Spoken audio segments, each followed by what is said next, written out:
So yun nga na mga kadyan, ibang-iba talaga yung mga ginagawang pagpapalaganap ng mga misinformation o mga maling informasyon na ibinibigay nito mga OLA dun sa mga borrower na hindi agad nakapagbayad ng utang. Nandiyan tatakutin ka ng kung ano-anong klase ng mga batas na sila mismo hindi naman nila inaaral kung para saan yung batas na yon o kung ano ba talaga yung silbi ng batas na yan para sa isang borrower na hindi lang nakapagbayad ng utang sa kanila doon sa mga lending o sa mga online lending apps na nahiraman. Alright, magandang gabi mga Kajani. Ito po ang inyong lingkod, Kajani. At bago po ang lahat, maglalambing po ako sa inyo na paki-follow po ang aking mga social media account, ang Facebook, TikTok at itong aking YouTube channel. Paki-like na rin po, share at hit nyo yung notification bell para updated po kayo sa mga videos na ginagawa natin dito about sa usapang online lending app. So yun, may nakita lang po akong post ng isang sa OLA victims community. Then nakita ko na iba talaga ang klase, no? Iba talaga yung ginagawa ng mga OLA, lalo na kung ikaw wala ka masyado naiintindihan about sa mga Republic Act, sa mga bills, sa mga ordinance na kung saan yung mga batas, dapat mas naiintindihan natin bago tayo matakot o maniwala sa sinasabi ng mga OLA agent na to. Ito yung sinabi kasi, if you violate the Debt Law Philippines RA 8484, you can face a criminal case for not paying debt in the Philippines 2024. According to the Philippine News Agency, you can be fined at least 10,000 and be imprisoned from 6 to 20 years. There are potential consequences from Philippine law on personal debt. Di ba?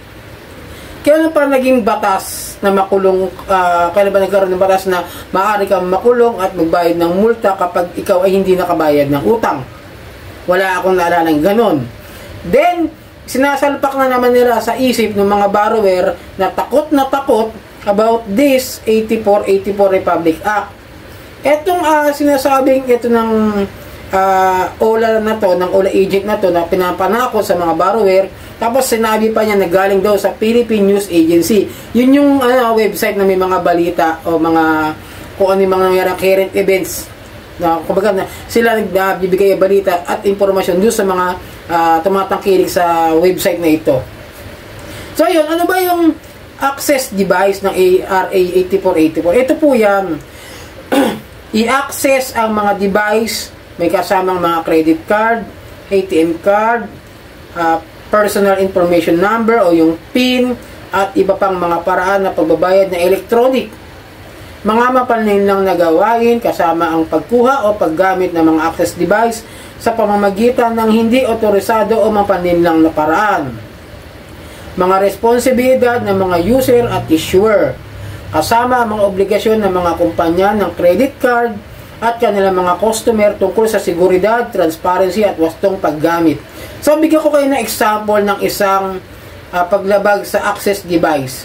Kung naalala nyo noong araw, merong nauuso sa mga ATM machines na nilalagay, yung parang pindutan din, sa ibabaw ng mga keypad ng mga ATM machines. May nilalagay sila dati dyan.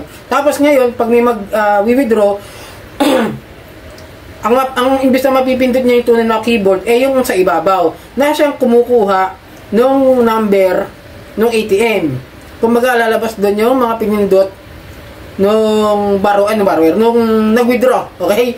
Nakalimutan ko. Basta yung mga, pag naka-withdraw na yung tao, at umalis na, iaangat yun ng sindikato, ng tao naglagay doon. Tapos kukunin niya ngayon yung pindutan na yon at nakikita niya kung ano yung mga pin code na ginamit. Okay? Tapos kukopya niya. Gagawa sila na sarili nilang credit card or ATM na yung pin code na yun ang gagamitin nila para makopya yung ATM o yung credit card na yun. Isa yung example ng access device. Okay? Nalala niyo na ba yun? Yung ganong klase ng modus ng araw. Kaya maingat din ako. Tinitin ako baka may nakapatong doon sa ibabaw ng ng mga ATM machines. Usok-usok kasi yan. Kaya kung sasabihin nyo sa akin, alam mo Kuya Johnny? Ay, hindi ko gawain yun. Naano ko na siyempre, alam niyo naman tayo rito sa channel natin. Binibigyan ko lang kayo ng ideya kung ano yung mga pwede o example ng pwede ikaso sa accessing device na ito. Hindi sinasabi na itong nung OLA agent na hindi ka nakapagbayad, meron ka ng criminal case dahil sa 8484. Iba kasi yung utang doon sa access device. Naintindihan? Iba kasi ang usapan ng pagkakaroon ng utang na hindi nabayaran dito sa Pilipinas. Tandaan nyo, walang nakukulong sa utang.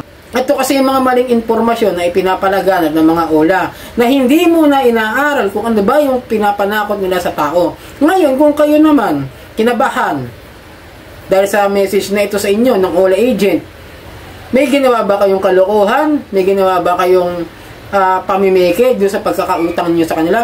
Gumamit ba kayo ng taking informasyon, taking dokumento, ID, basta kung ano man yung mga binigay ninyo na hindi totoo o maaring hindi nyo talaga binigay na tunay ninyong pagkatao doon sa mga online lending o sa mga lending company. Kumbaga, ay makinailangan nila, kumari, hiningan kayo ng passport, tapos gumamit kayo ng peke, payslip, tapos wala naman pala kayong trabaho.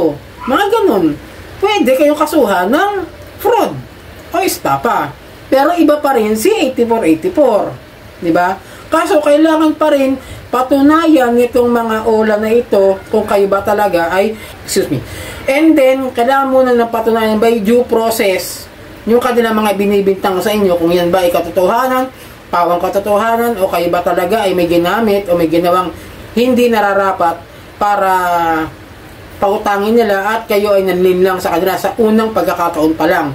Ngayon, kung kayo hindi lang naman agad nakabayad, sample, lumipas lang ng ilang araw, pero nakakapagbayad naman kayo sa simula. Di ba? May mga ganong sitwasyon. Hindi na nakapagbayad dahil lumaki yung utang, tapos lumaki yung interest. Still not case ng estafa.